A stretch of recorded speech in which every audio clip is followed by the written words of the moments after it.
Sosok dua pria yang antar Dian Novitasari korban dugaan pembunuhan di Hotel Semarang, diamankan polisi.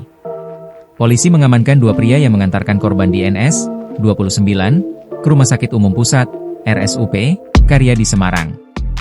Dua pria ini merupakan saksi kunci karena telah membawa korban di NS dari Hotel Citra Dream Imam Bonjol Semarang ke rumah sakit tersebut. Namun, dua orang ini malah kabur meninggalkan korban yang sudah dalam kondisi tak bernyawa. Iya, dua orang ini sudah kami amankan. Kami sedang periksa mendalam, kata Kepala Satuan Reserse Kriminal, Kasatreskrim, Polrestabes Semarang AKBP Andika Darmasena, Senin, 9 Juni 2025. Menurut Andika, dua orang ini masih berstatus sebagai saksi. Andika belum merinci dua peran dari dua pria ini. Pun, dengan identitasnya. Ia masih saksi, kami perdalam terus keterangannya, bebernya. Selain dua pria yang mengantarkan korban, kepolisian juga mengambil keterangan dari pihak Hotel Citra Dream. Andika menyebut, korban sebelum meninggal dunia sempat menginap di hotel tersebut. Ya kami tentu periksa pihak hotel dan berbagai saksi lainnya. Total sementara ada 4 orang saksi, ungkapnya.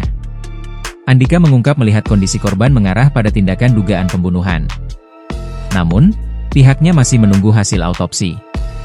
Dari peristiwa yang ada bisa kita simpulkan ada dugaan pembunuhan hanya perlu kita dalami lagi lewat autopsi, ujarnya. Informasi yang dihimpun Tribun, korban di NS seorang perempuan tercatat sebagai warga Pondokopi, Kecamatan Durensawit, Jakarta Timur. Dia selama di Semarang menginap di Hotel Citra Dream kamar nomor 203. Korban dari hotel tersebut dibawa oleh dua pria menggunakan taksi online Bluebird ke bagian unit gawat darurat, UGD, Senin, 9 Juni 2025, pada pukul 7.59 waktu Indonesia Barat. Kedua saksi ini lantas pergi selepas menaruh korban di kamar tidur pasien di ruangan UGD.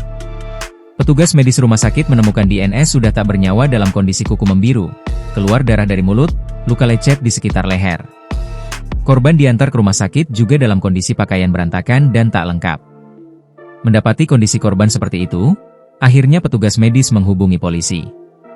Download Tribun X sekarang, menghadirkan lokal menjadi Indonesia.